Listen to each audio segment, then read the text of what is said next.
Good morning, everyone. So before I begin talking this morning, I just want to take a couple minutes to thank in particular our sponsors for this symposium this weekend, including the National Lawyers Association, Ave Maria School of Law, In Defense of Christians, which Kirsten works for, Franciscan University of Steubenville, and the Language and Catechetical Institute, because without their support, we would not be putting on the symposium this year. So for 3 years now, I have had the privilege of coming back here to Gaming to spend time and participate in the symposiums. And it's just an absolute delight to work with the Language and Catechetical Institute and Franciscan University. The hospitality is always, it makes you feel like you're coming home. So I just want to thank everyone again, the staff that has worked really hard this week for making this a memorable trip for everyone. I think I can speak for everyone that's come here. Some of you may not know this, but Tom alluded to it. But while I was at Steubenville, I actually was able to study here in 1995. Okay, so this was many years ago. I had hair. I actually did. I had beautiful hair. It was long and, so. But time goes by. And while I was here, I actually had a roommate who was in the LCI program, as some of you today. He was from Romania, a wonderful, wonderful student, and we just had a great time together. And as I think back on my time, not just here, but during the entire time at Steubenville, probably my best memories are from being here in Gaming and spending time with my LCI friends. And over the past few years, it's been just a complete joy to reconnect with old friends like Father Joseph and Father Uri, and make new friends of all of you. I've even learned some Ukraine this trip. It's not perfect, but, and took a swim in the river, if some of you will know what that's about. But we're going to leave that one there. Okay, so we'll begin. So what if someone came up to you and said, you are no longer permitted to be a Christian? Okay, that's a scary thought. Now, and some of you may come here today from countries where Christians were persecuted in the past or even presently, and the governments made it clear that Christianity was not welcome. Now, would it strike you as unbelievable, though, to think that this could happen today in America and Europe? That someone or a democratic government would say, you are no longer permitted to be a Christian. We may think that this could not happen, that this could happen in other parts of the world, right? But certainly not in America and Europe. But what if I were to tell you today that even in America, a country where freedom of religion is a founding pillar upon which the country was established, a right that was set forth in its founding documents, what if America was now saying to its citizens, you are no longer permitted to be a Christian? Would you be surprised? In fact, that's exactly what I'm going to tell you today. That the United States of America, through its government, has systematically taken actions that prevent a Christian from practicing the Christian faith to its fullest. And in certain circumstances, has stated through its courts and through its laws that certain citizens of the Christian faith are not permitted to be Christians. And further, the government of the United States of America, through laws, has imposed penalties and punishments on its own citizens for simply following the teachings of Jesus Christ and His church. Now, I'm not happy that I have to stand up and tell you this today. In fact, I am embarrassed to be a citizen of the United States and have to tell you that this is what our country is doing. A country that has protected and defended the right of all people to practice their respective religions, right? Is now permitting its government to take this right away, a right that's set forth in the very Constitution of the United States. A constitution that many nations have modeled throughout the years. Now, before I get into some specific examples of situations in Europe and America where this is actually occurring, I want to take a moment to talk about freedom, a word that is frequently used in modern society, right? Everyone has some understanding of freedom. And I believe that I can say accurately that the desire to be free is a fundamental desire of all human beings, right? Everyone. For in being created in the image and likeness of God, in being given dominion over God's creation, in possessing the intellect to create, imagine, build, write, and enter into relationships, we are built with an innate desire, right? A drive to be free to think, to live, to explore, to ponder the world, to experience the world and all that God has created. However, it is equally true that our individual concept of what it means to be free can fall well short of what it means to have true freedom, the type of freedom that man once possessed before the fall in the Garden of Eden. Now, Adam and Eve enjoyed a freedom prior to the fall that we will never experience on this earth. A freedom from sin and ordered life, where the purpose of existence was so clear, so tangible, so apparent in the world around them, right? That the God who created them was present, walked among them. That they were free in the purest sense of the word. They were free by virtue of their perfect relationship with God and nature. They were free by their perfect consent to the will of God in their lives. And they were free by their perfect love of God and their acceptance of their place within His creation. Yet even they, who had this perfect freedom, through a moment of temptation that was motivated by greed, by pride, by selfishness, a moment when they were tempted into mistakenly believing that they could have more freedom, right? That they could be more like God, disobeyed. And it was in this longing for greater freedom that sin changed them, right? And ever since then, man has struggled with what it truly means to be free. Because the disorder that was caused by the fall disrupted both the external world in which we live, right? The environment to which we are born into, as well as the internal struggle each human being now has with finding peace in his or her own life with who they are and what their purpose is. And it is this internal struggle, right, that conflicts so many people, leading them to seek meaning and freedom outside of themselves in the goods of the world. And the focus then inevitably turns from God to self, all right, on what it takes to make me happy, on freedom shifting from living in accordance with the will of God to now being solely motivated by personal desires and the mentality which so predominates the world today of, if I want to do this, I should be able to do it. If I want to have an abortion, I should be able to have an abortion. If I want to marry somebody of the opposite sex, it's my right to do so. If I want to die on my own time, I should have the right to do that as well. So modern society equates the ability to take these actions and make these decisions, no matter how contrary to nature and common sense they may be, as being free, regardless of the harm that it causes to the individual and to society. Now, there are many, many problems with this mentality. Too many to cover fully today, but the point being that when it comes to freedom, the ability of man to truly discern what it means to be free, or even how to obtain this freedom, is subject to man's flawed human nature.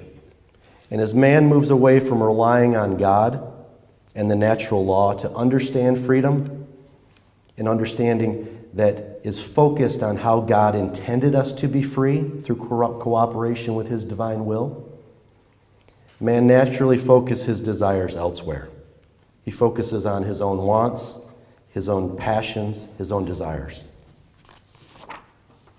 And this is a flawed understanding of freedom. And I want to make just a couple of observations about this, as it is my contention that this flawed understanding of freedom is a key factor underlying social and political changes that are occurring today. Okay? So first, truth and freedom must go together. Okay? If you believe that there is an objective truth, if you believe that there is an order in the universe, that there is a natural law that God has ordained, then in order for man to be free, he must make decisions and choices based on knowledge of what is true. All right? And further, a society that desires its citizens to truly be free must then enact laws, all right, that support the truth, that encourage the citizens to follow the truth. And these laws should focus on the natural law principles. And if this is not the case, if an individual or a society's fundamental laws and guiding principles are not founded on the truth, then those who live in accordance with those laws and principles can never truly be free. So let's explore this a little bit. If there is objective truth, then there must be a right or a wrong way, right? On issues, there's no middle ground. It's right and it's wrong. And the right path will be that one in accordance with the truth, with the natural law, and the wrong path against the truth. And if we believe that objective truth is known by all men by virtue of our human nature, right, that it is written on the hearts and minds of all men by just being human, by being created by God, then any man that makes a decision contrary to the truth, contrary to natural law, will know it on some level. All right? And there will exist within that man a conflict, a burden, a weight, even if he doesn't realize it, it will exist, that will prevent him from truly being free. And while this conflict may be suppressed by passion, by emotion, by desire, it nonetheless will exist and remain with the individual. And likewise, for a society that bases its laws and policies on untruths, in other words, a society that takes positions that are contrary to natural law, an immediate conflict will arise with the natural law and common sense that will create a system that does not foster men to be free, but instead enslaves them by forcing them to deny the truth. And so long as this conflict exists, there will never be a sufficient foundation upon which that society can be sustained. And eventually that society modeled on untruths will collapse and it will fall. Because it will inevitably be ripped apart by opposing views among the people, or the government will seek to repress the truth even further, further enslaving the people and denying them the opportunity to speak the truth. And this is precisely what we are seeing today on a global basis, with positions contrary to the truth being advocated on abortion, euthanasia, gender identity, marriage, all in the name of this quote-unquote freedom.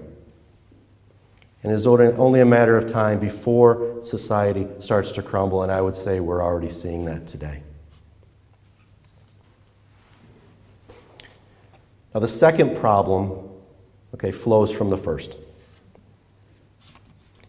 We currently live in a society where the word tolerance, tolerance, is used regularly to create a generalized acceptance of a certain idea within society. And tolerance has become a means by which the untruths that are now being used has become the means by which the untruths are now being used to persecute the religious faithful. Let me explain this. So for years, great steps have been taken to promote the tolerance of gender and sexual identity throughout the world. And the fact that a homosexual or a transvestite should not be persecuted or harassed or killed, this is something that obviously is shared by all Christians. And even the church has rightfully made it very clear that Christianity is a religion that does not advocate discrimination against anyone, harassment of anyone, regardless of their lifestyle. Okay? That's not Christianity. However, contrary to some of the opinions of politicians today, the church's position on these issues, as set forth clearly in sacred scripture and the teachings of the church for centuries, has not changed and will not change, because its teachings flow from natural law and common sense. They flow from the truth. However, this idea of tolerance for gender identity and sexual orientation has shifted in America and Europe into what I call a mandatory acceptance, where society has taken the phrase sexual orientation should be tolerated by everyone and changed it to sexual orientation is a human right that will be accepted by everyone. And once we move from tolerance to this mandatory acceptance, we remove the potential for contrary views. We remove a place for debate on the issue. We create a so-called absolute truth, an absolute right, based on an untruth. And the harm to Christianity in this type of circumstance is summed up nicely by Archbishop Charles Chaput of Philadelphia, when he stated, "Evil preaches tolerance until it is dominant, and then it tries to silence good." And this is the logical conclusion that flows from this manipulation of the word tolerance, that you are no longer permitted to say anything contrary to these positions, because it has been declared an absolute right, one that society will no longer permit to be desecrated by your antiquated religious beliefs. And once society moves from tolerance to mandatory acceptance, everyone that does not agree with this law is now the focus of intense scrutiny, to the point where Christians are being told, when it comes to these positions, you have no choice but to comply. And what they're saying is, to these faithful Christians, you are no longer permitted to be a Christian. For what choices do the Christians have? Okay, one, they can remain silent and basically forsake their faith in a way, right? Because they feel they can't speak up. They're afraid. Two, they abandon their faith. They're forced to leave their faith behind. Or three, they stay true to the faith and they suffer the consequences. That's the options. That's what they leave us with.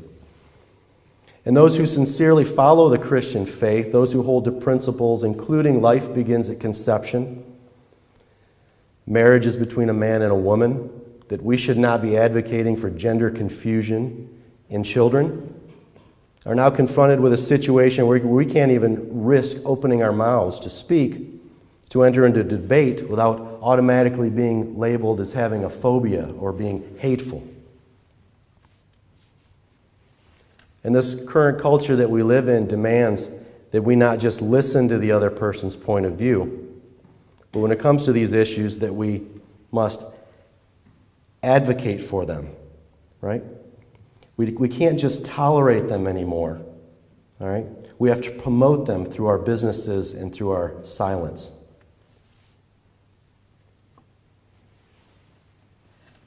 For we live in a time where it's becoming more and more a reality that if we speak out against these untruths, that it can mean risking our livelihood, our reputation, and put us at financial risk. If you refuse to bake a cake, and I'll get into some of these examples in America. If you refuse to provide contraception coverage, if as a healthcare provider you refuse to participate in abortions, and the list is growing. And one of the reasons that we see such a sharp divide occurring, especially now in America, is very simple, and it comes back to the truth. As I said earlier, on issues of morality, there is a right and a wrong, regardless of how politicians and academics try to justify these positions.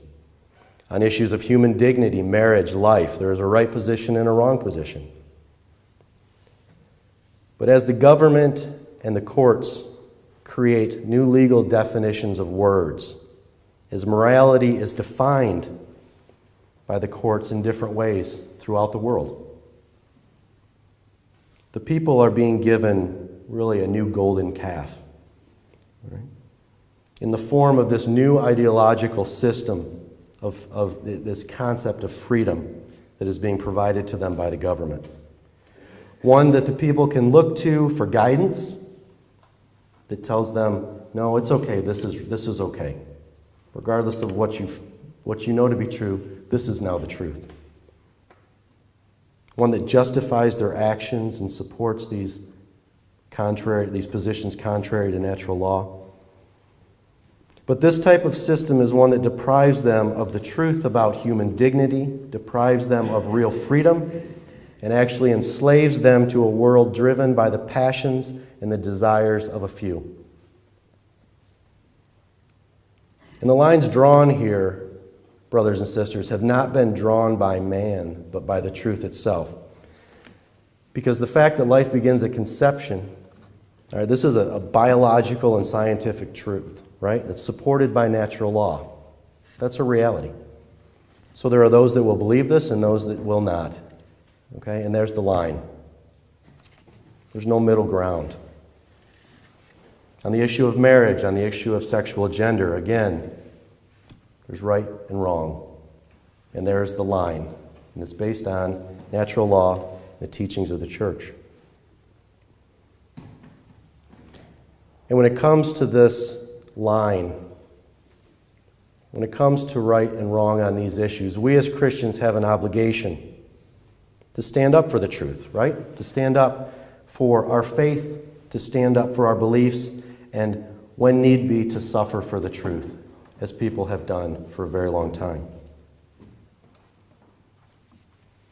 Now, what we are going through and seeing in our society is nothing new. We only have to look to St. Paul's letter to the Romans to see that Paul and the early Christians were living in a similar society where the truth was sacrificed for personal freedom of the flesh at the expense of the natural law and common sense. In Romans chapter 1, starting at verse 25, I'm just going to read this. And this is Paul talking about the people of the time. They exchanged the truth of God for a lie and revered and worshiped the creature rather than the Creator, who is blessed forever. Amen. Therefore God handed them over to degrading passions. Their females exchanged natural relations for unnatural, and the males likewise gave up natural relations with females and burned with lust for another. And it goes on. They are filled with wickedness, evil, greed, and malice, full of envy, murder, rivalry, treachery, and spite. They are gossips and scandalmongers, and they hate God. They are insolent, haughty, boastful, ingenious in their wickedness, and rebellious toward their parents. Sound familiar? All right. And what makes this all worse? Okay, at the very end of Romans, at the first chapter of Romans, St. Paul says, although they know the just decree of God, that all who practice such things deserve death, they not only do them, but give approval to those who practice them. Okay? So St. Paul and the early Christians were also confronted with a situation where society put aside the truth, where society bought into the untruths, and where society advocated for this untruth by approving of it in the people, all for this greater desire to live free, to be unbound by the rule, to be unbound by natural law. So my friends, this is where we are again in history, okay, dealing with the same issue as St. Paul, because the root of this issue is the same, and it will continue a millennia from now again. All right?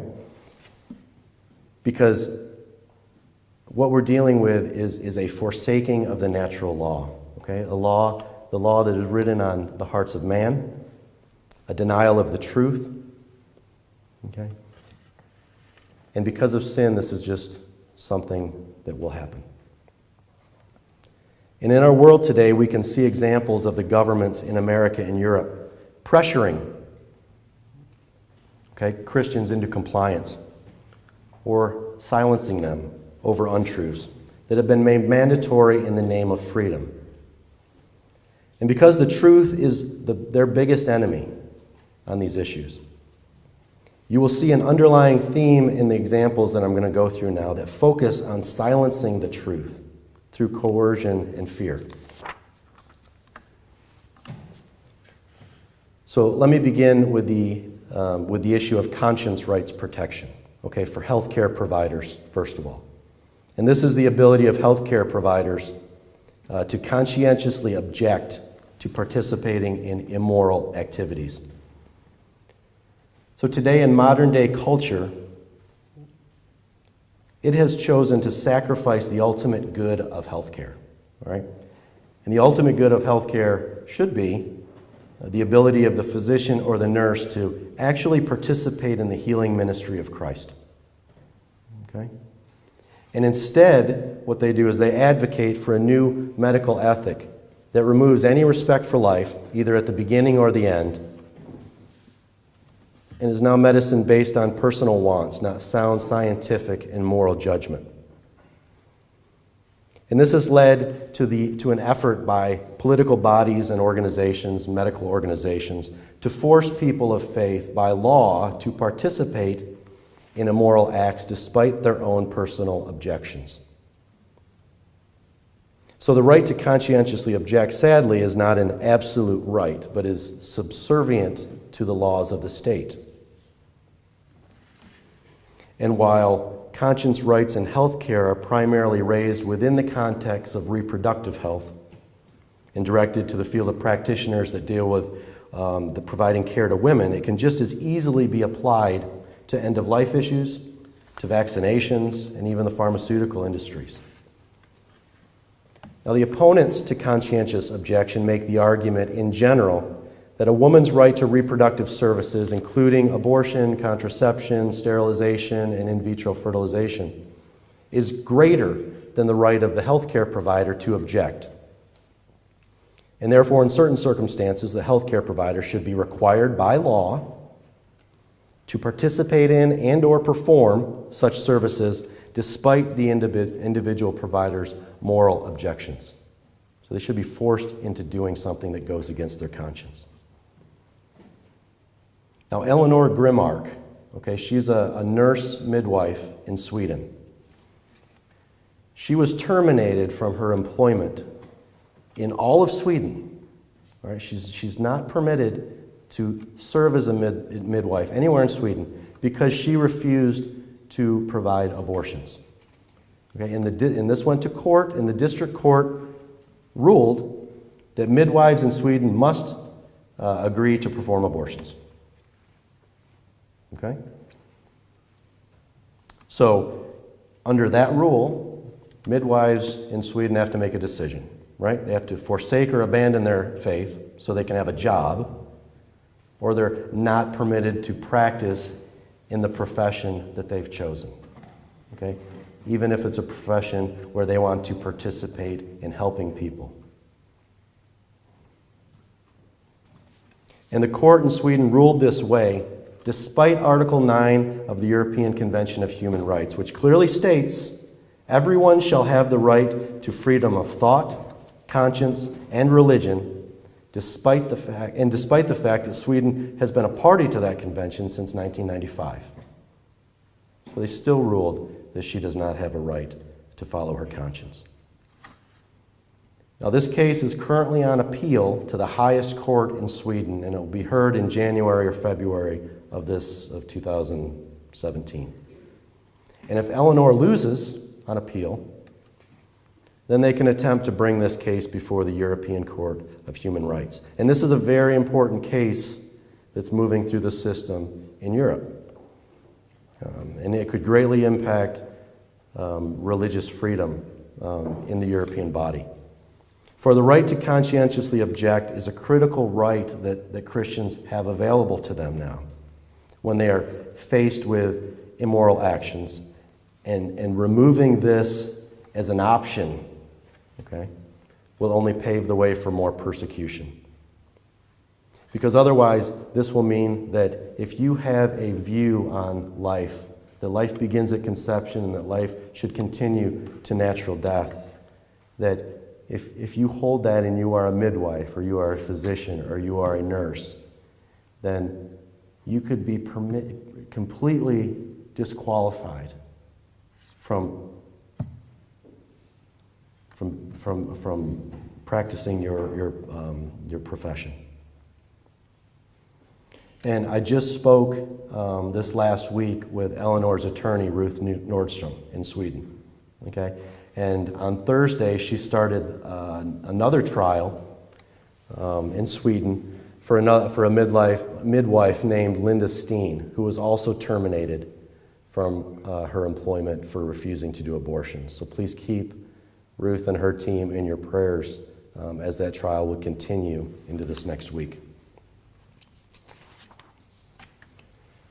So similar to healthcare, there are situations now, in particular in America, where business owners are being forced to provide certain services regardless of their religious conviction. And some of these stories have been widely circulated even outside of America, and they primarily focus on the issue of same-sex marriages and those professionals that provide services to the wedding industry. So in Oregon, a baker refused to bake a cake for a same-sex couple, stating that she did not believe in same-sex marriages because she was a Christian. And she was ordered to pay $135,000 US dollars in damages for the emotional and mental suffering that was caused to these individuals. And the logic applied is essentially that the harm that is caused by the discrimination suffered by the couple is greater than the right of the religious objector to practice their faith.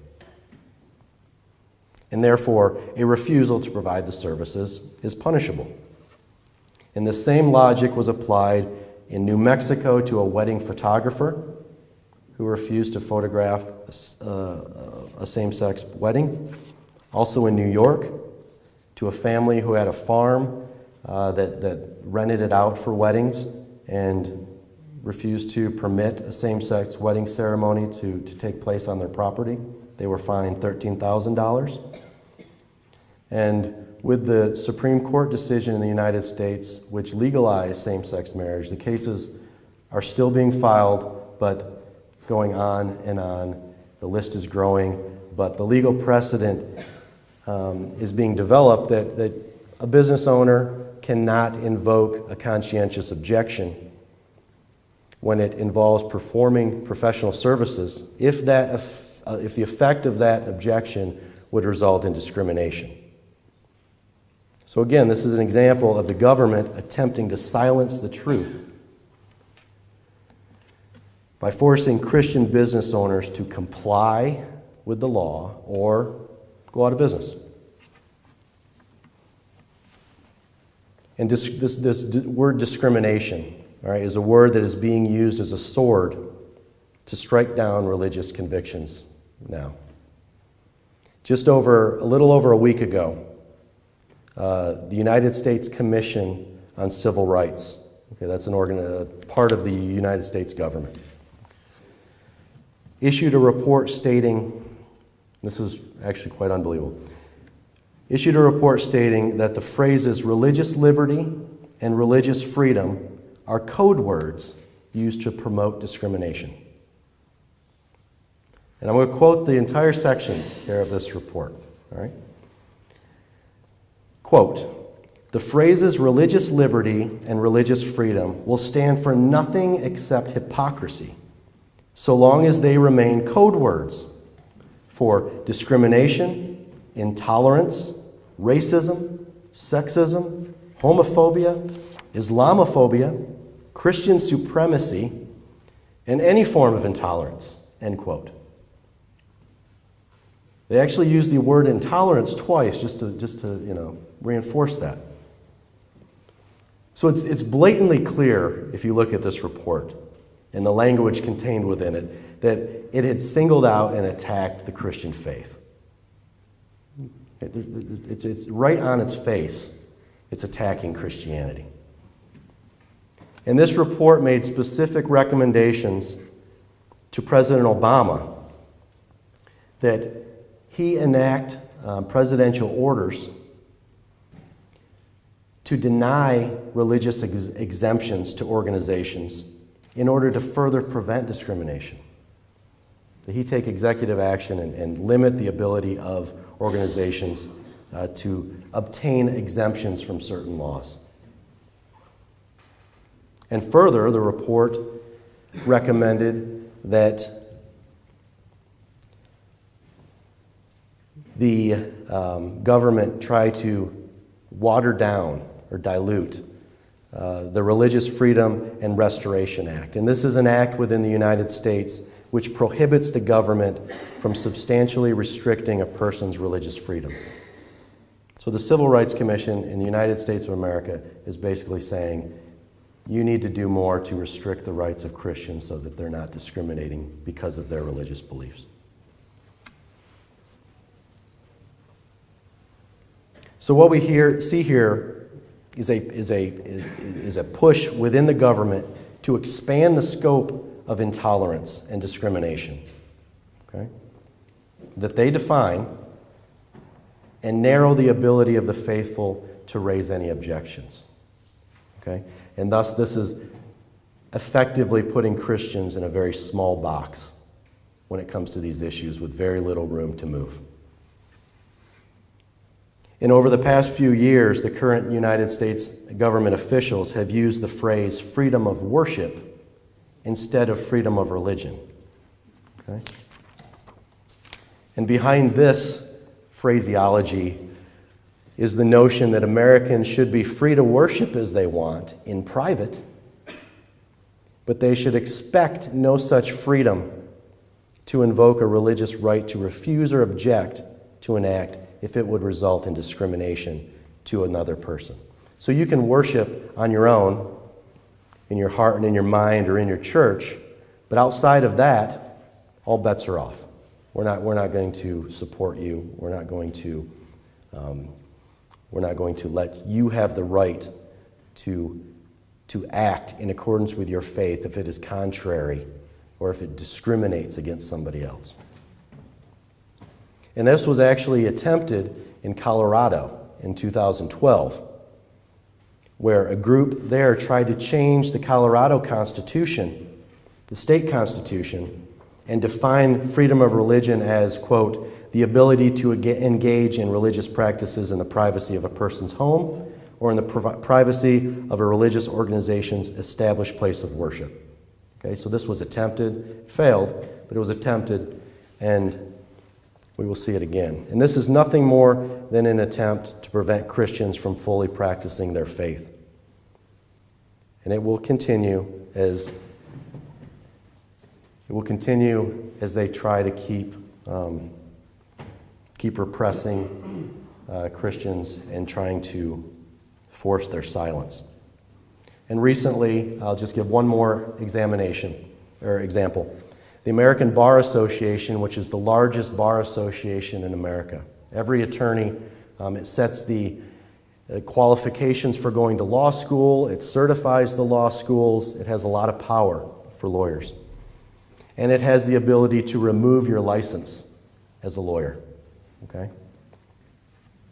Issued a new ethics guideline that essentially states that any attorney that speaks something related to gender or sexuality that could be interpreted as harassment or discrimination can be punished, which means that there potentially, if a state adopted this guideline, which more and more are, that the attorney could lose their license. Okay? And the ethical rule appears to have been intentionally drafted to be as broad as possible, such that even if a lawyer was at a business event and during the course of the evening a discussion took place where the attorney expressed that he was a Christian and that he believed that marriage was between a man and a woman and somebody there was offended, they could file a complaint with the Bar Association and he could potentially be punished. Again, this is nothing more than an intentional means of exerting control over professionals within the United States to make them keep their mouth shut. So what we see is the trend, okay, this movement within society, from tolerance to mandatory acceptance. And at the same time, the narrowing of the right to religious exemptions and a broadening of the scope of discrimination and intolerance. And as this happens, the message being sent to Christians is that, look, when it comes to the new system that we're creating, this new system that's being propagated by the government, a system that's based on untruths, you're going to have to make a choice in certain circumstances. You're going to follow your faith or not. And if you do, there could be consequences.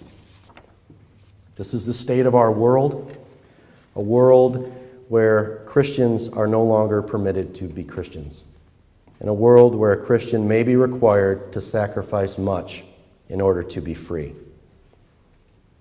And while I am not happy, again, that I have to stand up here and tell this to all of you, to tell you that America and Europe continue to go down the wrong path and are enacting laws that Christians simply cannot follow. This is not a time for despair, but a time for hope. We must remember that our time in this world is not about our own earthly happiness, but it is about the blessings that have been given to us by our Creator and our response to God's will in our lives. It is about our universal call, all right, to witness to the gospel, to stand up for the truth, and to bring this truth to others so that they may truly be free and experience the freedom that we will someday have in the eternal kingdom. Right? And just like St. Paul and the early Christians, this is especially true during times of persecution. For this is the universal call of evangelization, to bring people into a relationship with Christ. And this is where the truth will be found. This is where hearts will be converted and where the culture will actually change. And this requires us to not be silent, to not be afraid. It requires us to trust in God and place a lot of trust in God. But it requires us to be the bigger person and to reach out to those who have opposing views. And not reach out in ways that are just shouting and yelling, but to do it in a way that Christians should do it. Okay? Is to do it out of love, out of a desire to actually let them know the truth, and we do that by entering into a relationship with them. Because it is our job to bring them to Jesus Christ. For at the end of the day, it is Christ, not us, that will show people the truth and set them free. Thank you.